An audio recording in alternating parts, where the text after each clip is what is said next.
Around the world, some traditions defy any idea of what we consider normal. In Indonesia, there are tribes where the dead are kept indoors for years before being buried. In India, some women have to marry a tree before they can marry a man. And if there's one place where customs can be even more surprising, it's Africa. The continent is home to hundreds of peoples and traditions that vary from region to region. In Kenya, some tribes perform extreme physical challenges as part of male initiation. In Zimbabwe, there are ceremonies aimed at bringing the spirit of the deceased back to the family home after a period of spiritual pilgrimage. But in Uganda, one particular tradition can leave anyone open-mouthed. In many of the country's tribes, aunts play an essential role in the lives of their nieces, teaching them about marriage, responsibilities, and adult life. So far, so normal. After all, sometimes it's much easier and less embarrassing to talk to an aunt than to your own mother about certain subjects. But in one particular tribe in Uganda, the aunt doesn't just talk, she plays a much more active role on the wedding night. Have you ever heard of the ritual where the aunt sleeps with her niece's fiancé before the wedding to make sure everything goes well? It may seem unbelievable, but this is just one of the many curious traditions that make Uganda a country full of customs that defy all logic. Today, Bello Mundo takes you to one of Africa's most fascinating countries, where we'll explore stories, beliefs, and practices that will leave anyone's jaw dropped. Are you ready? Then come with us. Number 1. Location and geography. When someone mentions Uganda, most people think of safaris, lions, and, at most, the famous mountain gorillas. But believe me, this East African country is much more than that. First of all, let's find out exactly where it is on the map. Uganda is in the heart of East Africa, surrounded by South Sudan to the north, Kenya to the east, Tanzania and Rwanda to the south, and the Democratic Republic of Congo to the west. In other words, no beaches here, the country has no coastline and is completely surrounded by land. But that doesn't mean a shortage of water. This country is home to some of the most impressive lakes on the continent, including Lake Victoria, which is simply the largest in Africa and the second largest freshwater lake on the planet. What's more, it is home to the source of the River Nile, the longest in the world, which only reinforces the importance of this country on the African geographical scene. With an area of around 241,000 square kilometers and a population of over 45 million inhabitants, this nation has another impressive feature. Most people are incredibly young. If you're over 20, you're going to feel like an old geezer because the country's average age is between 16 and 18. One of the youngest populations in the world. And if you've ever heard someone call Uganda the Pearl of Africa, you should know that this nickname came directly from Winston Churchill. Yes, the nice fat man, or not so nice depending on the context, who was the former Prime Minister of the United Kingdom. He was blown away by the diversity of landscapes, the spectacular wildlife, and the hospitality of the people, and ended up leaving this trademark on the country.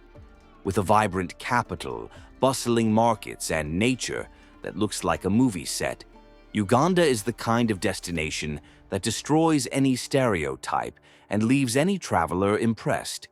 And believe me, that's just the beginning. Number 2. Natural beauty.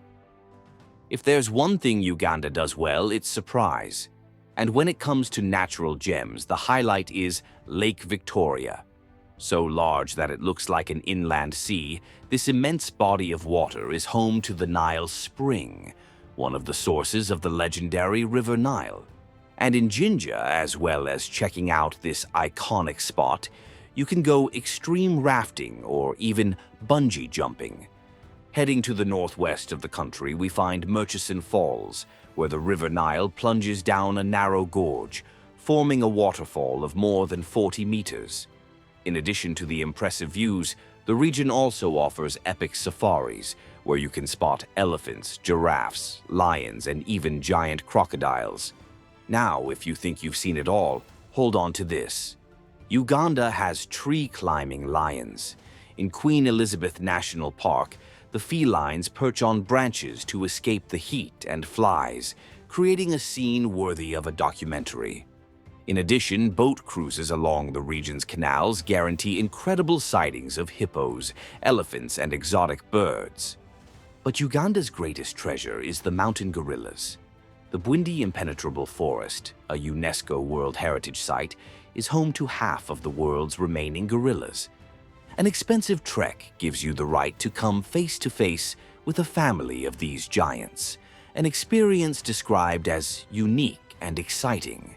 Another option for seeing them is the Megahinga Gorilla National Park on the border with Rwanda and the Democratic Republic of Congo. Want snow? There's snow too. Who would have thought that in an equatorial country you could see mountains covered in snow? The Rwenzori Mountains are in western Uganda and can be over 5,000 meters high. Up there are glaciers and cold temperatures, a shock of reality for those who were in the heat of the rest of the country. Whether it's forest, savanna, or snow-capped mountains, Uganda has some of the most impressive nature in Africa. Number 3. History. Uganda is not just another East African country. It carries the legacy of ancient kingdoms, which ruled over fertile lands and bustling trade routes. These kingdoms had their own monarchies, languages, and administrative systems long before the arrival of outside influences.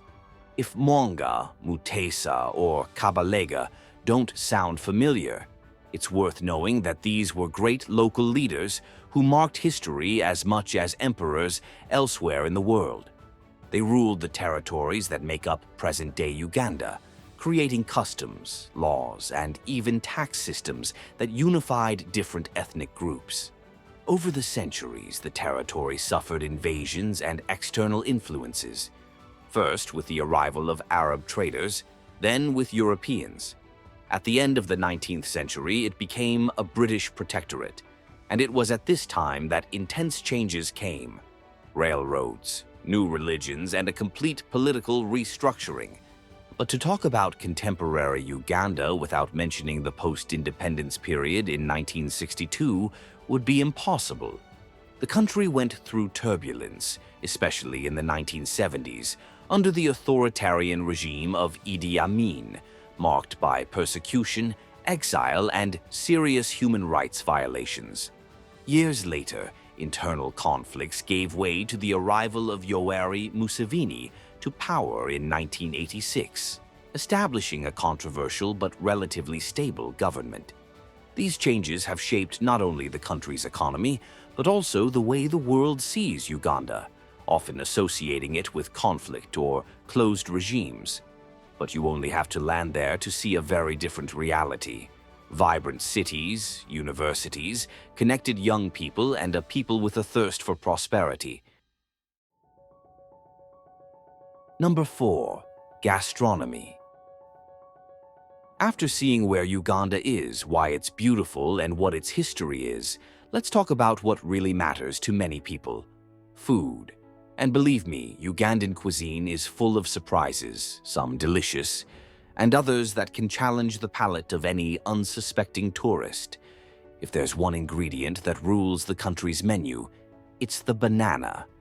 Uganda is one of the largest producers in the world, and there it appears in everything: boiled, fried, roasted, in porridge, or even crispy chips. But the most traditional is matoke, a puree of cooked green bananas that accompanies almost any meal. If you thought you'd seen bananas in all sorts of forms, Uganda proves that you can always innovate. Now, if you're walking down the street and someone offers you a Rolex, don't think they're selling you a luxury watch. In Uganda, Rolex comes from roll eggs and is nothing more than a well-seasoned omelette wrapped in chapati, that typical South Asian flatbread. It's cheap, quick, and delicious, so much so that there's even an annual festival dedicated to the snack. But if you're looking for something really unusual, Uganda may surprise you. At certain times of the year, clouds of locusts invade some parts of the country. And what do the locals do? They collect them, remove the wings and legs, and fry them to a crisp. The snack, known as enseignin, tastes like a mixture of bacon and popcorn, and many people eat it as if it were a snack. Another interesting custom is the tradition of cooking meat, fish, or vegetables wrapped in banana leaves. The most famous dish made in this way is luwombo, where the meat is cooked slowly until it is super tender and has a slight smoky flavor. And you can't talk about food without talking about drink. Uganda has some very exotic options, such as banana beer, known as tonto, and ajono, a fermented cereal-based drink that is usually shared in communal bowls. Whether it's traditional dishes or unusual snacks, Uganda's cuisine is a true cultural dive. Would you go for a fried grasshopper, or would you prefer to stick to the Rolex? Let us know in the comments. Number 5. Tribes. Uganda is a mosaic of cultures with more than 56 tribes, each with its own language, music, dance, and customs. This diversity makes the country one of the most culturally rich on the African continent, where ancient traditions still stand the test of time and modernity. And anyone who thinks the differences are small is mistaken. Each tribe has rituals and practices that can shock or fascinate any visitor. Did you know that in some communities, the bride's aunt has to do a certain test with the groom before the wedding? Well, that's just one of the many peculiar traditions that are part of Ugandan culture. But don't worry, we'll tell you all about it. By the way, before you follow, don't forget to leave a like and subscribe to the channel. This helps Bello Mundo to keep bringing you incredible content like this. Now, let's explore some more curiosities that will blow your mind. Number 6. Customs, traditions, and everyday practices. In rural areas, life revolves around growing corn, manioc, bananas, and raising animals. The routine follows a simple rhythm: waking up early, tending to the crops, preparing food over a wood fire, and ending the day with community meetings, telling stories and exchanging experiences. Religion also has a strong influence. Christianity and Islam are present, but many tribes still maintain ancestral rites, such as ceremonies to bless crops or pay homage to the spirits of ancestors. And of course, the traditional clothing is a showstopper. Among the Baganda, women wear the gomisi, a long, colorful dress with pointed shoulders and a wide belt, while men wear the kanzu, a white tunic that goes down to the ankles. In the semi-arid region of Karamoja, the suka is common, accompanied by tribal necklaces and bracelets. In cooking, each tribe adds its own special touch to the basic ingredients, such as bananas, cassava, millet, and beans. In drier areas, sorghum and millet become porridge or pancakes, while in humid areas, bananas and vegetables dominate the dishes. As we mentioned before, traditional drinks are also important. The famous banana or millet beer is served in communal bowls, where everyone drinks together, exchanging laughs and stories, keeping alive the collective spirit that is part of the Ugandan identity. Number 7. Family structure. Uganda maintains a patriarchal culture where, traditionally, the man is the authority figure in the family, responsible for the most important decisions. The woman takes care of the home, the children, and in many tribes, still works hard in agriculture. Polygamy exists, although it is decreasing in urban areas.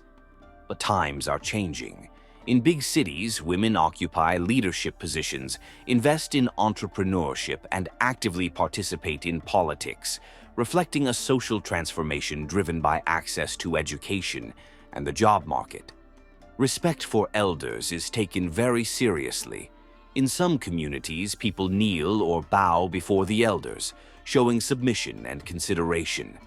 Even greetings are full of meaning, long and accompanied by questions about health and family, showing genuine concern.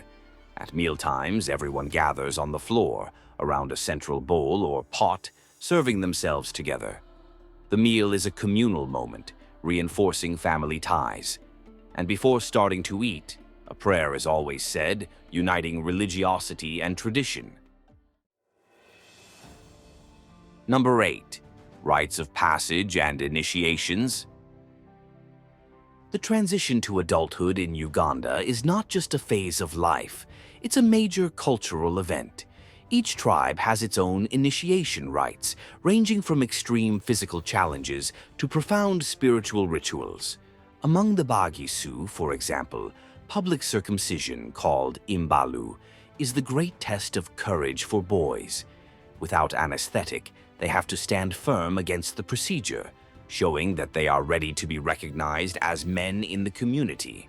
For girls, the transition to adulthood involves spiritual rituals. Some tribes hold ceremonies to teach them about marriage, motherhood, and family responsibilities. However, bizarre practices still exist, generating intense debate and awareness-raising efforts to combat them. Marriage is also a great celebration. More than the union of two people, it symbolizes the connection between two families, or even entire communities. The groom usually pays a bride price, offering cattle, goats, or valuable goods to her family, a custom that symbolizes respect and recognition. Wedding celebrations are long and lively, full of dancing, singing, and blessings from the elders. Before the ceremony, the bride receives guidance on married life from the older women, while the groom is also instructed on his responsibilities as a husband and provider. Even with some changes over time, rites of passage and weddings remain key moments in Ugandan culture, keeping alive the traditions passed down from generation to generation. Number 9. Auntie's Test. And speaking of weddings, if you thought you'd heard of every possible wedding tradition, get ready for this one. In the Banyankole tribe, in southwestern Uganda, getting married is not just an event between two people. Here, it involves the whole family. And even the bride's aunt has a very peculiar role in this process. The Banyankole are a people with strict customs when it comes to marriage. From a young age, girls are prepared for married life. They go through a period of putting on weight, as a larger body is seen as a sign of beauty and fertility. In addition, virginity is highly valued, and the girl cannot have sex before marriage. If this is discovered, she can suffer severe ostracism or even extreme punishment. But the most shocking aspect of this tradition is the role of the bride's aunt. Yes, the aunt. She is responsible for ensuring that the wedding is a success and that her niece knows how to please her husband. And how does she do this? By administering 2 tests on the wedding night. The first is the practical test. The aunt has to spend time alone with the groom and find out what his preferences and style are in bed. She sleeps with the groom to evaluate him and then passes on all the information to her niece. The idea is that the bride doesn't go into the marriage without experience and knows how to satisfy her husband from day 1. After 10 days, the second ritual takes place. The aunt lights the first fire in the kitchen of the new matrimonial home, symbolizing the beginning of family life. It's a moment of blessing, but also a sign that the young woman must now assume her role as a wife. After the feast, the marriage is finally consummated, and the bride officially becomes part of her husband's family. Uganda has many unique traditions, but this one from the Banyankole tribe is certainly among the most surprising in the world. And so, we come to the end of this journey through Uganda. What do you think of this custom? Let us know in the comments. If you liked this content, don't forget to leave a like, because it really helps the channel to grow and bring you even more incredible videos like this one. And of course, if you're not already subscribed, subscribe and activate the bell, because here at Bello Mundo, there's always a new destination to explore and incredible stories to tell. See you in the next video.